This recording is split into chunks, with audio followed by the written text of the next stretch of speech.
行くぞ。タッチボー決まりだ。タッチレター。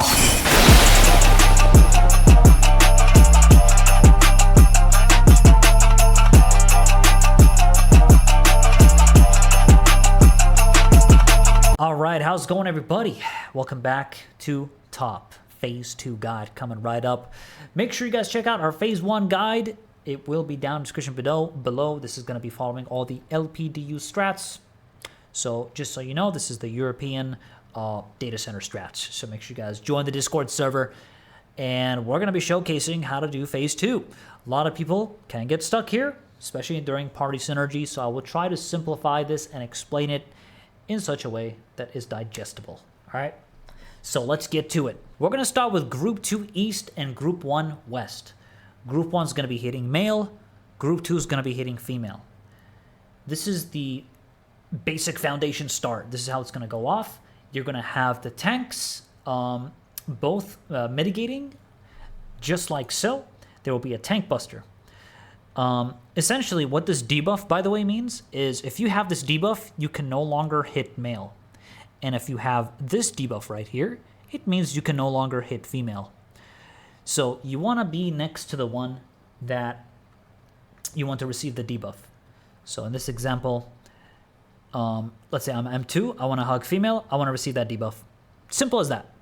You're going to mitigate this right here, just like so. This is the standard setup. If you're playing with a paladin, it's going to be different. The non-paladin tank will be invulning and receiving both tank buster hits, just like so. But we're going to explain it the standard way for now. Both of you are just going to mitigate. Next up, we're going to be lining up like so with tank, healer, melee, ranged. We're kind of lining up vertically. This is going to indicate to us where we're going to end up for the next mechanic that's going to happen. This is the party synergy cast. So with the party synergy cast, we're going to be getting PlayStation symbols. And this might seem overwhelming, but we're going to go over it step by step. And I'm going to simplify this for you. It's going to make so much sense. It might seem overwhelming, but let's go over it through our in-game POV. All right, so you just finished Phase 1. You're about to enter Phase 2. Bosses show up, and you're going to hit your designated boss. Firewall gets cast. You want to be next to the one that you're assigned to. So Group 2, assigned to female. Group 1, assigned to male, like we said. And now we have the debuff, packet filter. So now I can only hit female. In this example, you can see our Gunbreaker, our Ravi, he will be invulning since we have a paladin. The only special case where this doesn't happen is when you don't have a paladin, because their invuln time, it's going to be used later on in the fight. So if you're a Ravi in this example, you're going to be provoking male and female. Since they're off tank, they're designated to Group 2 female. They're going to be invulning both hits here. I will now show the standard way. So here's how it's going to look in the standard way. Firewall is cast, and literally you're just going to focus your boss. There's going to be 2 tank busters, and you just use standard mitigations. As you can see, Reprisal is being used, Heart of Corundum, and the Camouflage. Just like so. So this is the standard. Right after this tank buster goes off, you're going to be doing the lineup, like we mentioned, vertical lineup. Literally after this tank buster happens. This is a burst window as well, so you want to get your burst out, all that good stuff. And now comes party synergy. This is the cast. Here we go. Symbols are going to go off. So you're going to see all these symbols, right? You're lining up from north to south, vertically. We line up like this so we can know who goes where. So I'm going to now show the spots based off your symbol. And I'm also going to be showing patterns where this is a flex. In this example, this is a flex pattern for me. Whoever is most south of the same shape will be flexing. Now, what we mean by flexing is they're going to move over to the other group and position themselves where the circle would be. The other group is going to do the exact same thing. You can see there are 2 triangles here, right? This means the most south triangle in this example is going to be moving over to the group 2 side and position themselves based off where triangle symbol would be at the end of the mechanic. So I'm going to show all the spots, all the symbols, and where they need to be. All right, so as you can see here, we got the vertical lineup, and here comes the positions. Before you get to your positions, there will be specific patterns that the boss is going to do. In this example, female is doing staff, and there is a sword and shield on male. I'm going to be explaining each pattern, what they can be. But first, how do we know? What is the safe spot here? What do we do here? The way it goes is, it's going to be 3 clones in a straight line like this. And in this example, the female with the staff right here is a fake. This is a fake. You don't actually care about her. You want to look for 3 that are in a straight line like so. This one clone that's fake is meant to mislead you to do the wrong thing. Okay, so we're going to talk about each weapon they're holding and what they mean. So first off, we have male sword. The happy face in the middle is just supposed to represent the boss. This is where the boss is standing. Male sword, if he's holding a sword but not a shield, he's going to be doing this AoE. If he is holding a sword and a shield, he'll be doing a full freaking dynamo. It's going to cover the entire arena, so you have to be in towards sword and shield every time. If you see there's a sword shield, you have to be in it. You have to go in. Next one is female skates. This is if female has skates on her shoes, I guess you can say, and this is how it's going to be. Towards where she's facing, it's going to be like this, and in would be safe in a straight line. And finally, we have female staff, which is going to be, you guessed it, she's holding a staff, and she's going to be doing a plus shape from where she's standing, okay? Just want to make sure that this happy face is very important, okay? Where they're standing is important because that's how the shape is going to be. So yeah, there's going to be 2 combinations of this stuff, and you have to pay attention to the mobs and what weapons they're holding. So, example, it can be a female staff plus a male sword. So, in this example, female staff would be here. Opposite of female staff would be male. And it's going to look like this. Which means as a group, what's considered safe would be here and here. Since there is an AoE going off here, since it's, like we said, since it's sword, the sides would be safe. Just like so. Just showcasing one example. I'll show you how it's actually done in the game itself, like in-game POV. I'll show it now. Okay, so here's an example. We can see that female has skates. This is how it looks, by the way. Now, you might be confused, but Alninio, she's holding a staff. If she has skates, that's what you want to pay attention to. It can never be like, oh, she's going to do skates and staff at the same time. You just look at her feet. You see if she skates, it will be skates. It doesn't matter if she's holding a staff. If she's only holding staff, it wouldn't look like this. She wouldn't have skates. And you can see here, it's sword and shield, male. You can see 1, 2, 3. These 3 right here, standing in a straight line. This means that this one, all the way on top of the screen here, is fake. We don't actually care about this one. This one's a fake. It's meant to mislead you. So look at the 3 that are on a straight line like so. So in this example, it's sword and shield male and female skates, which means that in male would be safe, and because it's skates, we stay middle in. Just like so. And it's going to go off like this. Just like that. This is going to be the first step. Once you get the shapes, the next thing you're going to pay attention to is this. I'm now going to show a different pattern. So now I'm going to showcase female staff. This is how it's going to look. We start off here. We see it's male sword and female staff. 3 standing in a line, which means this one is fake. So we look. Sword, shield, female staff. we said that the sword is a AoE around male, and we said staff is a plus shape, which means we simply move to the side. That's it. And you can see this is how the AoE looks like. The way I like to think of this is I just look at female and then I go left and right. That's it. And that's that pattern. Next up, in this example, it is female in.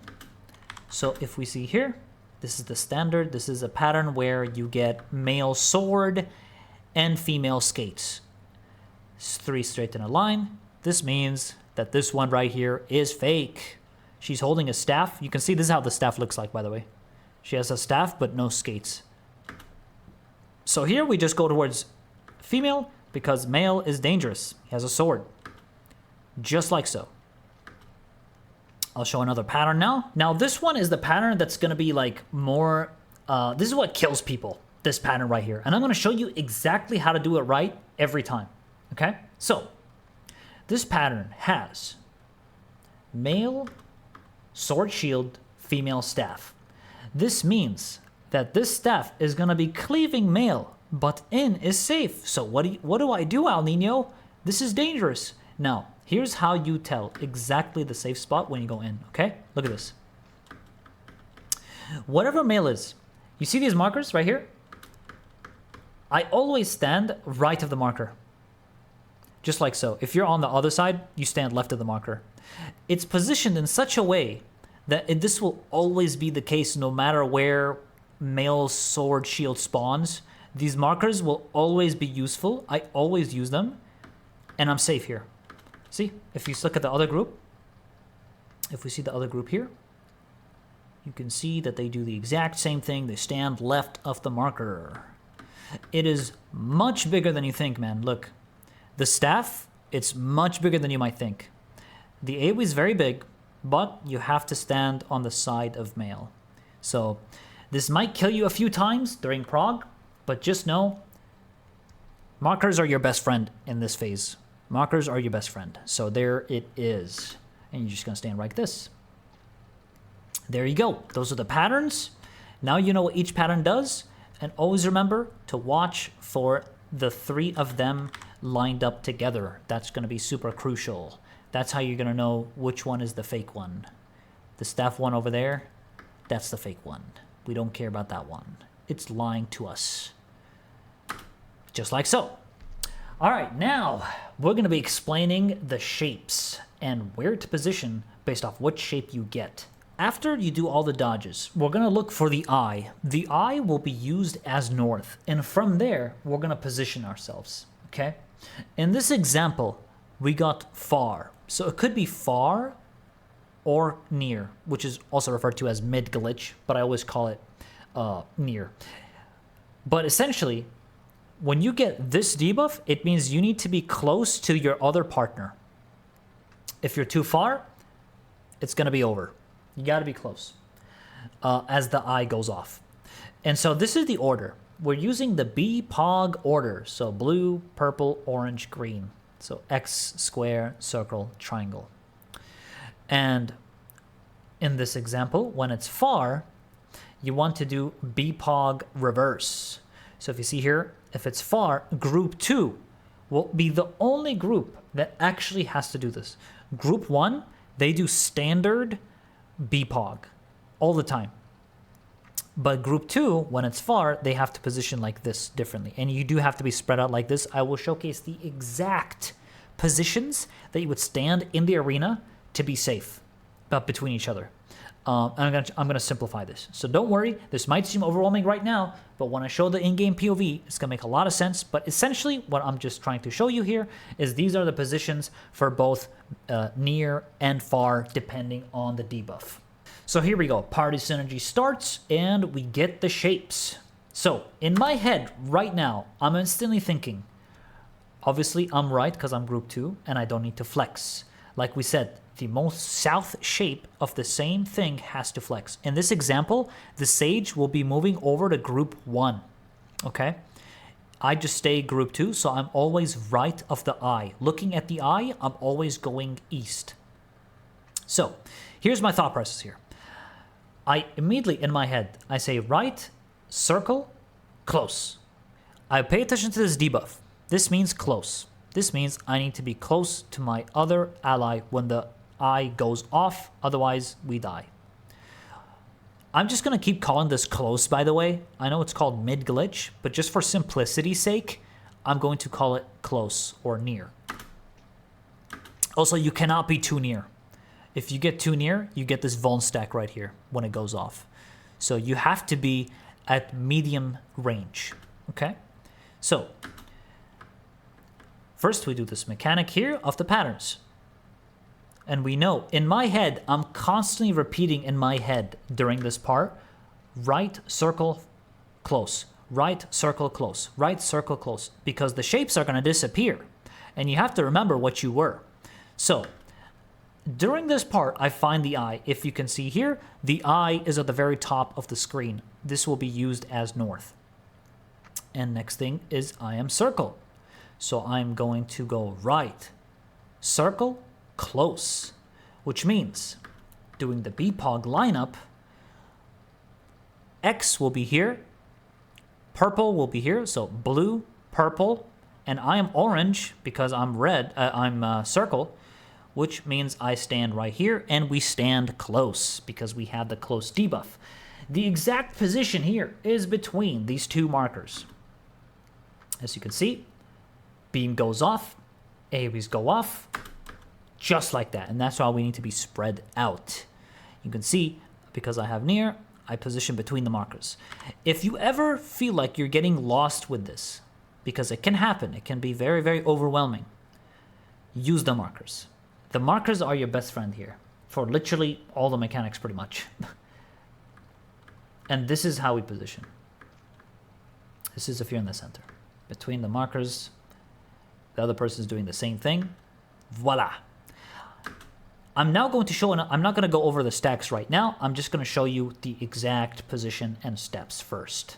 Okay. So I showed you a near mid glitch example. Now I'm going to showcase a far example, the other debuff. In this example, we get far. So here's the position for right X far. First thing we do is we look, do I need to flex? Nope, I don't need to flex. I am right, I am X, and I am far, because that's my debuff. So I am by default going right. We do the pattern first. In my head, I'm repeating right X far, right X far, right X far, and I'm doing this mechanic. Right X far, right X far. I look at the eye. Eye is north. I'm going right of the eye, and I am X, and I am far. So we go over, and X is over here. Since I am group 2, I am doing reverse BPOG. Means I am, as X, I am down here. Purple is here. The circle one is here, which is orange. And the last one, triangle, is green, so it's all the way up here. I'm now going to showcase the exact positions of where to stand for far, okay? So, if you see, this shuriken right here is the safe spot. This is, you go far and you go on the very edge of this shuriken. This is if you have X or triangle. You're always here, standing directly on top of it. And it's far, just like so. Since the beam is going off here, I am here. You never want to be on the beam, obviously. So keep this in mind. So that's how you do that. I will showcase another example now. So now I'm going to be showcasing a flex. This is where I have to flex. Okay, so here we go. So if we see here, I am circle. And I am the most south circle, so I am going to be flexing to group 1. And I will say in my head, left circle, close. This is, we got mid glitch. So left circle, close. I'm saying that in my head the whole time. Left circle, close. It's male sword shield, female skates.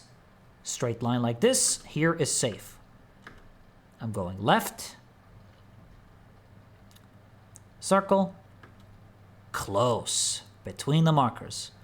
So, if you're ever confused, by the way, on exactly where to stand with this, always use the shurikens as reference, okay? So remember how we said we use this shuriken over here? You can use the same shuriken here. It's on every intercardinal and cardinal, okay? Just like so, goes off, voila. Just like so. I'll be talking about the stacks after. Now I'm going to go over to the raid plan and show you exactly what I mean by these shuriken symbols and just how useful they are. So this is what I mean by the shuriken symbols. So in this raid plan, I drew the X symbols. These basically indicate the shuriken symbols. They're on every cardinal, intercardinal. So I'm going to be using Mr. Ninja here. Mr. Ninja is looking at the eye. The eye is north, right? And so my position here, let's say I am a circle. And this is far glitch. Right? We're using example of far glitch. I am circle, okay? And I am going left. I'm group 1, let's say. So I will go left, and then since I'm circle, and we're doing BPOG, blue, and purple, orange, green. So as Ninja here, I will be standing on the shuriken 3 notches towards my position. And there's going to be notches being shown there in all of the shuriken symbols. So I would be here if I am orange. Now, same thing, if I was X, I was blue, I stand directly on top of the shuriken, just like so. This one is pretty simple because you're looking at the eye and you're just going here. That's it. Now, if I was group 2, I'll just kind of demonstrate this for group 2, since they are doing reverse BPOG. This is B, P, O, and G, okay? Which means reverse BPOG, if I am X here and I am group 2 will always do this when it's far glitch. This isn't flex or anything, by the way. In this example, it's always far glitch and I am a group 2 member and I am blue, I'm ending up here. I'm just here. The way I like to think of this, by the way, and you can use this if you want, if you ever get lost by this, I look at the eye, and what I do, I use legacy controls. I'm looking at the eye. I press S, then I go to the right. There is a shuriken symbol right here, right in this area, and there's another one here. They're in every, like we said, they're in every cardinal or intercardinal. So I know that if I just look at the eye and I go straight down and then to the right, 100% this shuriken symbol would be the one that I need to be on. So you can do it like this. Just down, boom, just like that. Or you can shikuchi, since you're a ninja. You can just blink. But yeah, keep in mind, purple, same thing. 3 notches down, 3 notches up, orange. Green, straight on the shuriken symbol. This is the best, simplest way I can explain where you need to be, okay? This is all for far glitch.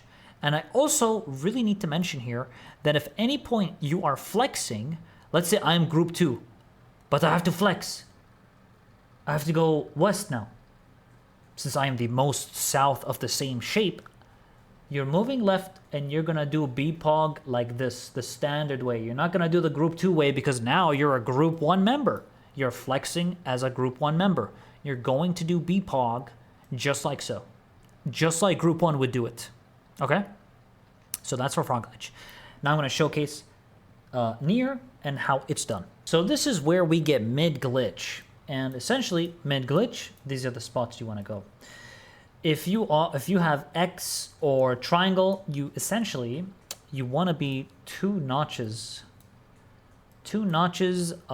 towards the eye beam laser, essentially. So as Ninja here, if I have a triangle and it's near, triangle is here. It's not BPOG reverse. Only when it's far, we would BPOG reverse, okay? So in this example, as Ninja, I am standing on the 2nd notch and I'm just chilling there. Just like so. Same thing here. I'm chilling up here, 2 notches towards the eye. This will be X. This will make it so that you're not far, but you're not close. It's like the perfect distance from your partner who will be standing on this side. For mid-glitch, 3 shards stand like this and stand between the markers of that. There will always be marker left and right of you. So if you're ever unsure, align yourself between the 2 markers. And then if you're still not sure, look at this shuriken, count 3 shards, position according to the 3 shards. Just like this. Even if you're circle here, right? Look at the shard, count 1, 2, 3, position yourself like so. Just like that. This is it for like certainty, to be absolutely sure that you're basically dead center, dead east, dead west, because you want to be east and west sharp if you have purple and orange. So yeah, that's how you want to do it, and make sure you're standing between the markers. So that's pretty much it for mid glitch and far glitch. These are the exact positions. This is where you want to be with your shapes. Good stuff. In this example, Aravi is close and he's X, right? Just want to showcase the exact position for this. You can see the eye is here. There's a shuriken right there. And then there's a shuriken left of the eye. That's where Aravi needs to be. This is the shuriken. 1, 2. Count 2. Step on the 2. Just like so. And boom.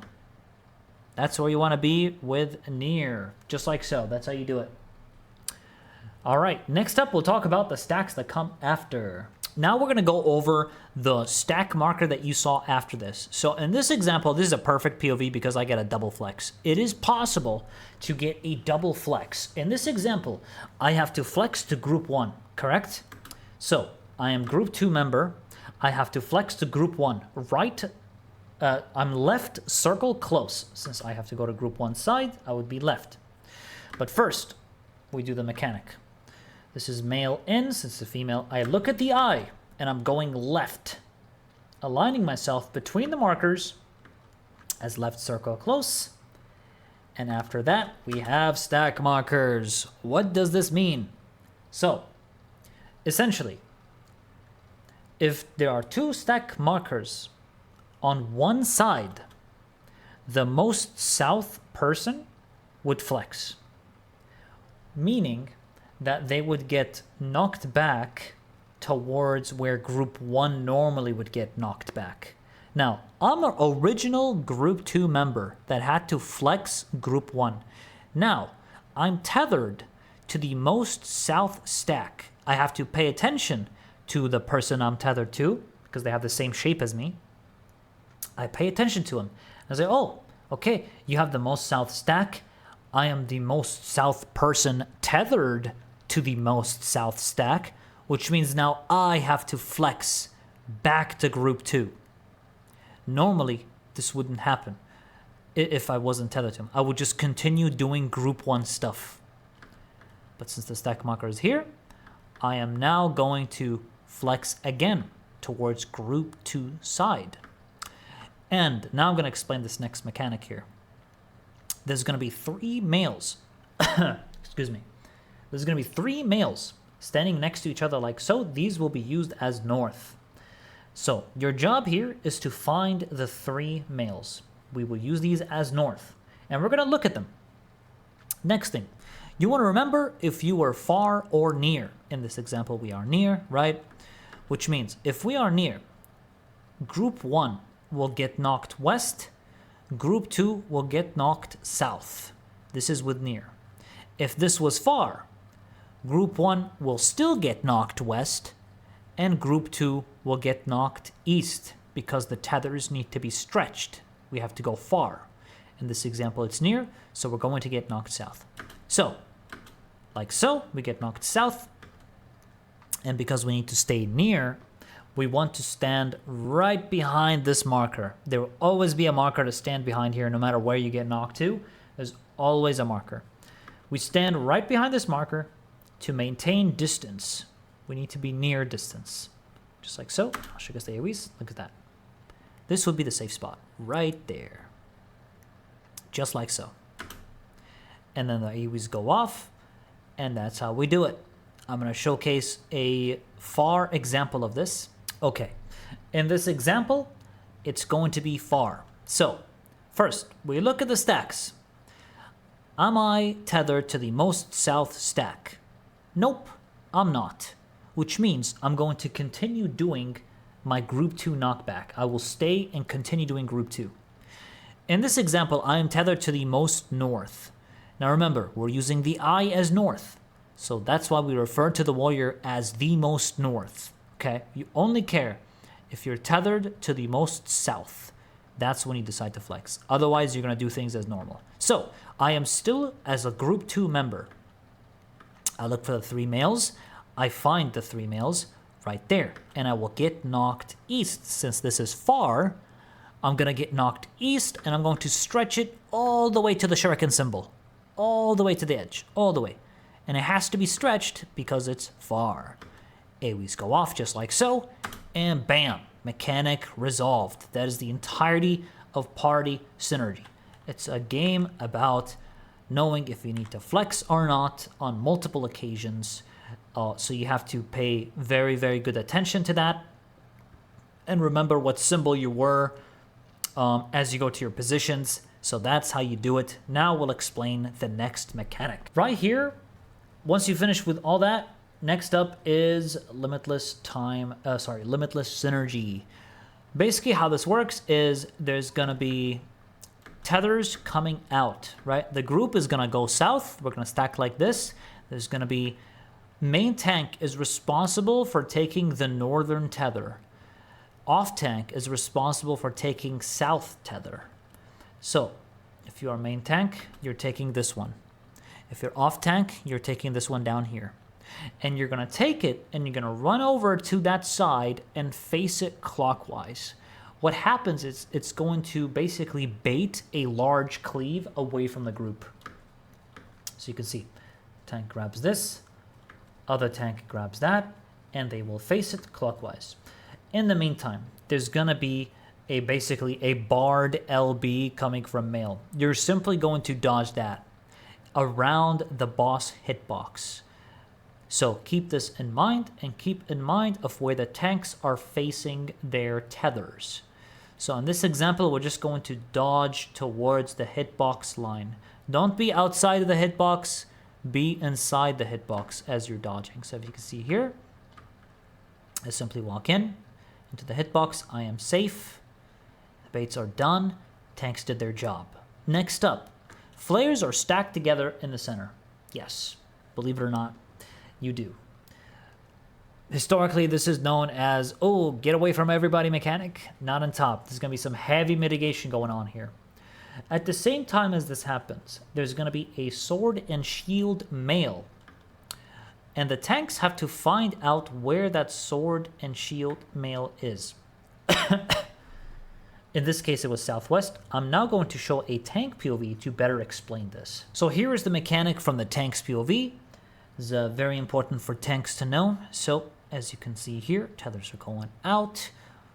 We're looking at a marker. Main tank's going north, off tank's going south. A Ravi in this case is main tank. So he takes the tether and faces it clockwise. After facing it clockwise, dashing back to the boss. He also saw where the sword, mail, and shield guy is. In this example, it is on the right side of the screen. This is very important because what this male sword shield guy is going to do is he's going to hit the one of the 2 nearest people to him.